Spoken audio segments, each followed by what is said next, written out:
Nossa mensagem de hoje vem do livro de Isaías, capítulo 9, versículo 6, e diz: Pois um menino nos nasceu, um filho nos foi dado, o governo estará sobre seus ombros, e ele será chamado de Maravilhoso Conselheiro, Deus Poderoso, Pai Eterno e Príncipe da Paz. Seu governo e sua paz jamais terão fim.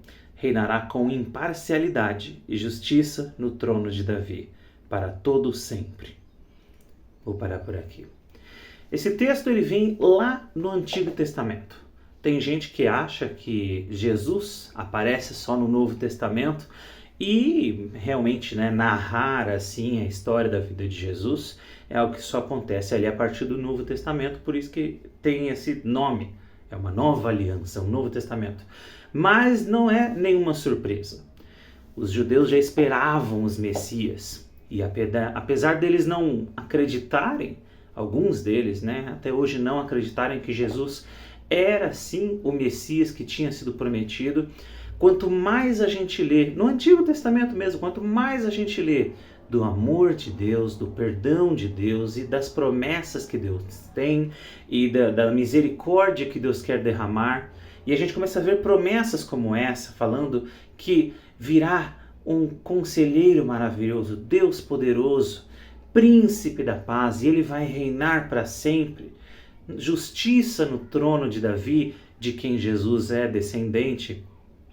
Então, a gente começa a ver todas essas profecias que são dadas sobre Jesus Cristo e deixam bem claro que sim, realmente essas profecias foram cumpridas.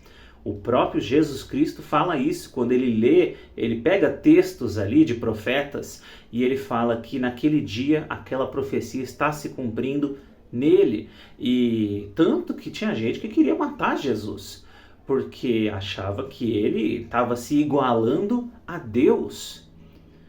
E realmente é isso que ele faz quando ele diz que ele e o Pai são um.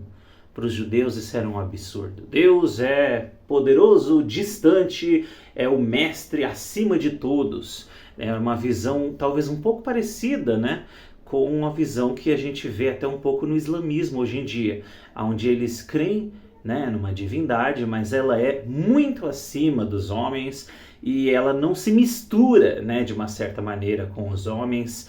E Jesus nos mostra uma visão completamente diferente de um Deus que ama a sua criação, de um Deus que tem misericórdia da sua criação e de um Deus que se entrega para que nós possamos ter uma nova vida. Tem gente que olha para Deus e fala, nossa, mas Deus é ruim. Tem gente que fala, acha que Deus é ruim.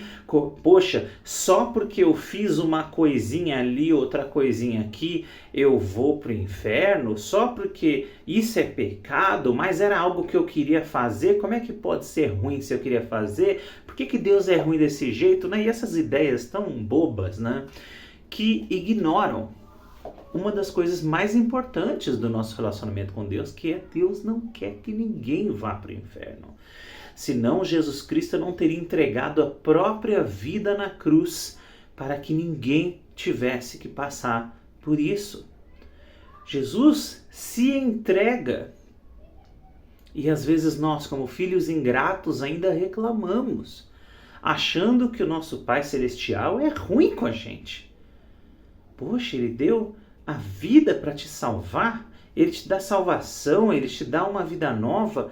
O Pai, o Filho e o Espírito Santo trabalham juntos para que eu e você possamos ter uma vida nova, para que todos os nossos erros sejam apagados, todos os nossos pecados sejam esquecidos, tudo perdoado, não tem mais dívida. E às vezes a gente ainda reclama porque acha que Deus é ruim. Poxa, se aquele que perdoa todas as suas dívidas te dá uma nova chance, te dá uma nova vida, te ama e faz tudo de bom e do melhor para você, se ainda assim você acha que ele é ruim, a gente é um filho muito ruim. A gente que está sendo um filho péssimo.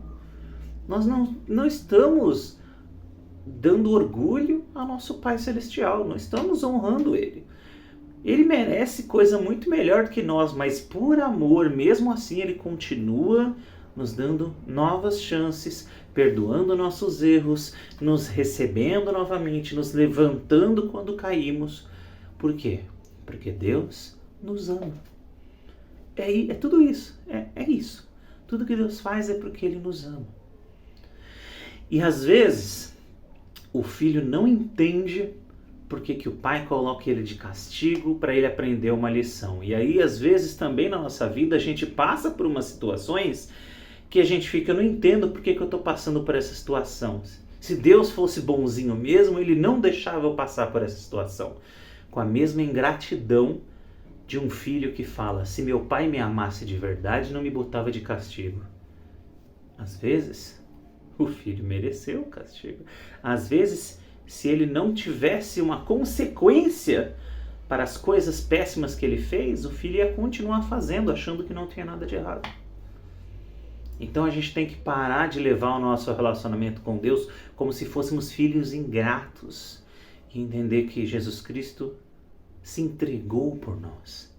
Essa profecia e inúmeras outras nos mostram que a obra de Jesus é Deus nos salvando, Deus nos dando nova vida. E aquele versículo famoso em João 3,16, que todo mundo conhece, que diz que Jesus não veio para fazer maldade, Ele veio para salvar, para que ninguém se perca, ninguém pereça, mas tenha uma vida eterna. Então é isso que a gente precisa entender e parar de reclamar que na verdade a gente está sendo um bando de criança mimada. Deus nos ama e Ele faz tanta coisa pelo nosso bem e Ele só quer o nosso melhor. Quando que você vai entender isso?